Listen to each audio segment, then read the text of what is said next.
کیا میرے اللہ کے پاس اپنے پیارے بندوں کے لیے لڑکیوں کی کمی؟ کیا میرے رب کے پاس اپنی پیاری بندیوں کے لیے لڑکوں کی کمی؟ یہ امپاسبل ہے کہ اس کے بغیر میں خوش یا راضی ہو سکوں، میرے دل کو سکون مل سکے۔ میں کبھی بھی اس کے بغیر خوش نہیں رہ سکتا یا رہ سکتی۔ ہم کیوں یہ سمجھ بیٹھتے ہیں کہ میرا رب مجھے راضی نہیں کر سکتا؟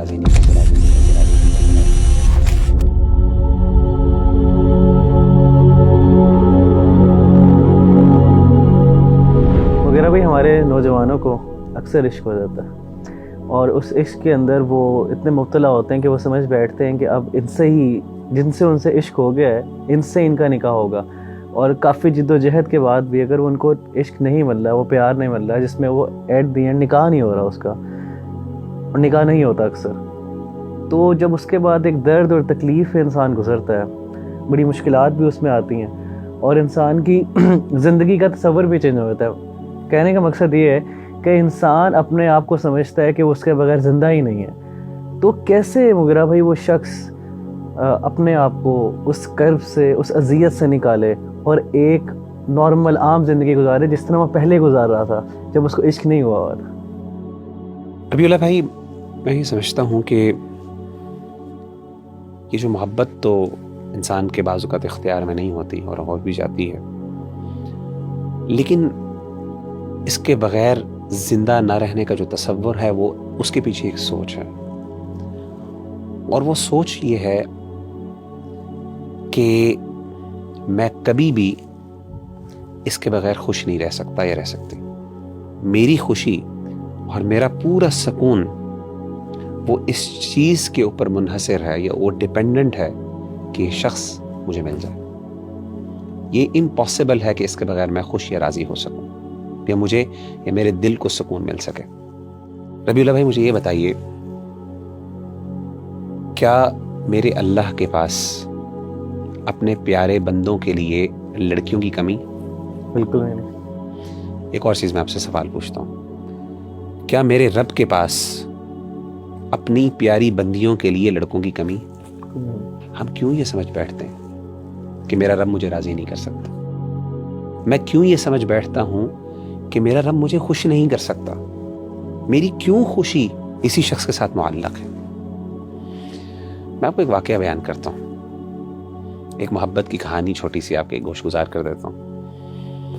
حضرت ام سلمہ رضی اللہ تعالی عنہ کو اپنے شوہر ابو سلمہ سے بہت محبت تھی۔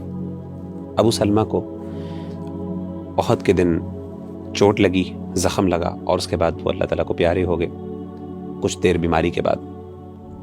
تو اللہ کے رسول صلی اللہ علیہ وسلم ان کی عیادت کرنے آیا کرتے تھے، اور جب اللہ کے رسول صلی اللہ علیہ وسلم کو یہ پتہ چلا کہ ابو سلمہ دنیا سے رخصت ہو گئے ہیں، تو آپ نے حضرت ام سلمہ کو ایک دعا سکھائی اور کہا، آپ یہ کہیں انا للہ و انا الیہ راجعون، کہ ہم سب اللہ کے ہیں اور اسی کی طرف ہم نے لوٹ کے جانا ہے، اور ساتھ یہ بھی کہ اللہم اجرنی فی مصیبتی واخلف لی خیرا منہا، کہ اللہ جو مجھ پہ تکلیف آئی ہے تیری طرف سے، اس تکلیف کو رائگاں نہ جانے دینا۔ کیا مطلب ہے؟ کہ اس تکلیف کے بدلے مجھے کچھ نہ کچھ اجر ضرور دینا، یعنی یہ ضائع نہ ہو جائے، یہ نہ ہو کہ بس یہ ہو گئی، میرا دل ٹوٹ گیا، یا جو بھی میرے ساتھ معاملہ ہوا وہ میری غلطی تھی، نہیں تھی، ایک علیحدہ بات، لیکن اللہ یہ تکلیف جو ہے یہ میرے اوپر آزمائش ہے، میں اس پہ صبر کرتی ہوں یا کرتا ہوں، اللہ اس کو رائگاں نہ جانے دینا۔ واخلف لی خیرا منہ، اور اللہ مجھے اس سے بہتر عطا کر۔ ابو سلمہ اور ام سلمہ کی آپس میں بہت محبت تھی، اور ان کا واقعہ جو ہے ہجرت کا، وہ ذرا پڑھیں تو انسان کو اندازہ ہوتا ہے، بڑا دردناک واقعہ ہے ان کا جو فیملی میں آپس میں جو انہوں نے آزمائش جھیلی دین کی خاطر، وہ ذرا دل ہلا دینے والا واقعہ، وہ ذرا پڑھنے والا۔ تو حضرت ام سلمہ کہتی ہیں کہ میں یہ سوچا کرتی تھی، یہ دعا تو میں نے پڑھ لی کہ اللہ مجھے اس سے بہتر عطا کرے، کہتی مجھے یہ سمجھ نہیں آتی تھی، یعنی میرے دل میں جو ابو سلمہ کے لیے محبت تھی وہ کون شخص لے سکتا ہے؟ کہتے مجھے یہ بات ہضم نہیں ہوتی تھی، مجھے سمجھ نہیں آتی تھی کہ کون ابو سلمہ سے میرے لیے بہتر ہو سکتا ہے۔ انسان بھی یہ سمجھتا ہے محبت اور عشق میں کہ اس بندے کی جگہ کون لے سکتا ہے، اس سے بہتر کون ہو سکتا ہے، اصل میں یہی سوال ہے۔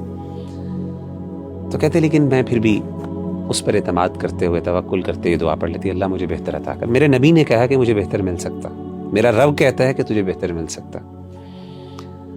مختلف رشتے آئے, سیدنا ابو بکر کے آئے, بڑے لوگوں کے رشتے آئے, نہیں مطمئن ہوئی, یہاں تک کہ اللہ کے رسول صلی اللہ علیہ وسلم کا رشتہ آ گیا.